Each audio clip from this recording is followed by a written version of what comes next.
Phew! A lot happened on the Dessert de Otomate.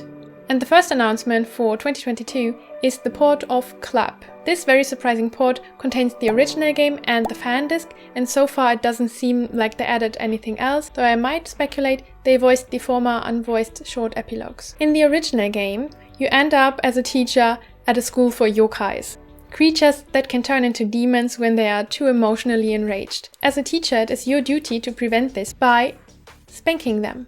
And this spanking rhythm game is really the unique selling point of the game, and probably the reason why it has been so popular. And not gonna lie, this also piqued my interest.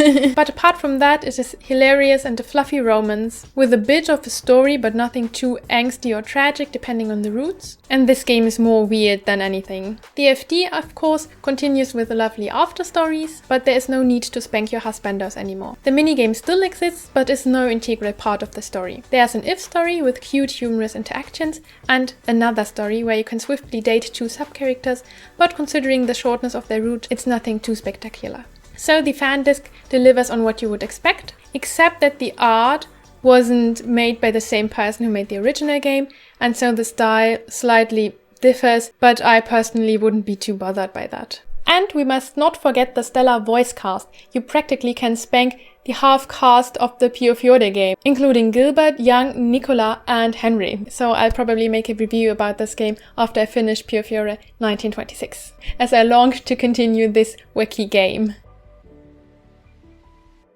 The other announcement that came totally out of the blue for me is the Cupid Parasite fan disc, called Sweet and Spicy Darling. And it was announced with "Do you want sweet? Do you want spicy?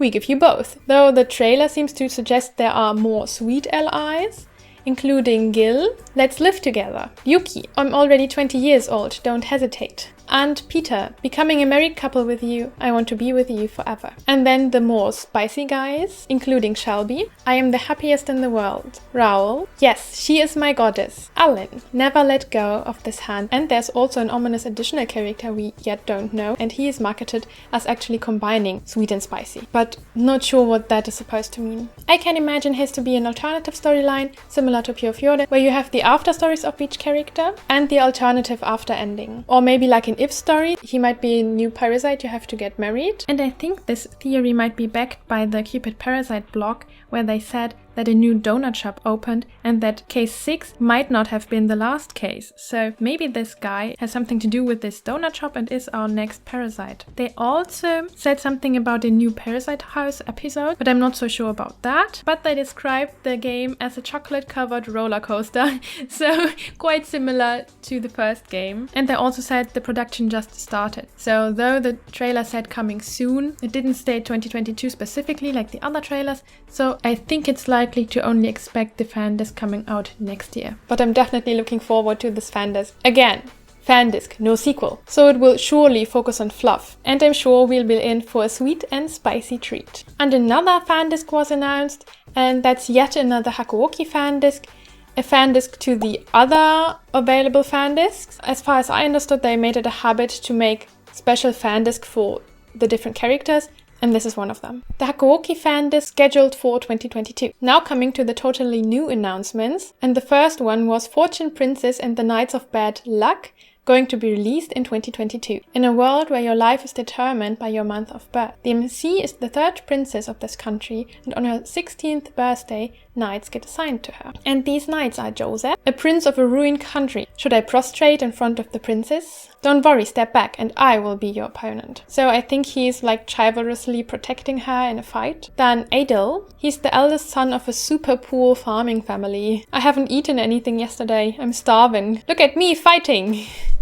So I guess he's still confident and a bit pretentious maybe. Tobias is a sickly aristocrat. "I will probably die soon. As your knight, I don't feel ashamed. Let's show how I fight." So maybe he's a bit like flirty, but also quite concerned about his health apparently. Then we have Milan. He's a blacksmith for ornaments who can't sell anything. "There's no need to become a knight. I won't run away from this opportunity the princess gave me." So he seems like kind of an earnest character, but with his own goals. And lastly, and in the Discord we decided to name him Kier, a young boy who forgets everything.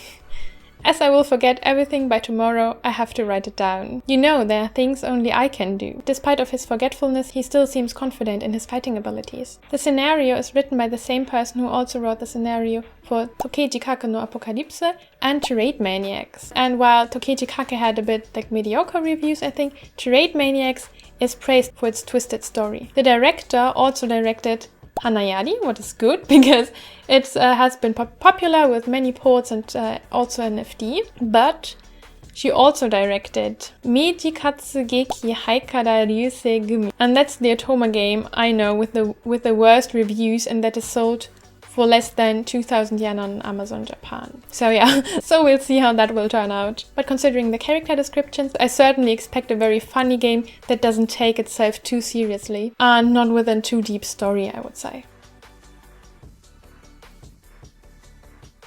The other new game scheduled for 2022 is Sympathy Kiss. Does your long-awaited new job also bring new love? You have to save a failing app together with 6 guys, rich in personality. How will this encounter change your fate? You are a hardworking girl, working together with the allies. First, Mitsuki. He is called a hitmaker and distant idiot. You really are careless, he says. I never grow tired of looking at you. The older Kohai, how that is possible? A cynical millennial.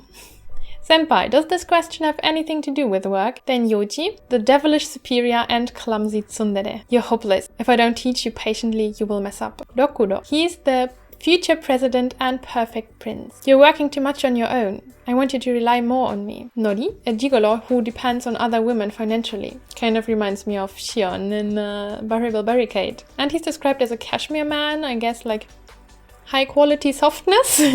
Come here, I'll give you a well done hug. And lastly, Shuya, a reliable barkeeper, I think. He's a good looking mature man. Whatever you are worrying about, feel free to tell me, please. And this all is supposed to make an exciting story about office love. This game is developed by the same team who also developed Lover Pretend. So I'm sure we can expect sweet office fluff with only a grain of angst, but overall more shoujo manga vibes. For more about Lover Pretend, check out my review about it so you can get a feel for what to expect from Sympathy Kiss. So far the reactions to the teaser have been positive. To have a fluffy, down-on-earth romance story, even featuring slightly older guys than usually. But as I wasn't very enthusiastic about Lover Pretend, though I admit that these character tropes seem way more interesting and charming, and the overall art style also seems more appealing to me, I still don't feel like I need another workplace romance. Also, Tengoku Struggle dropped a new trailer with sexy new sprites and CGs,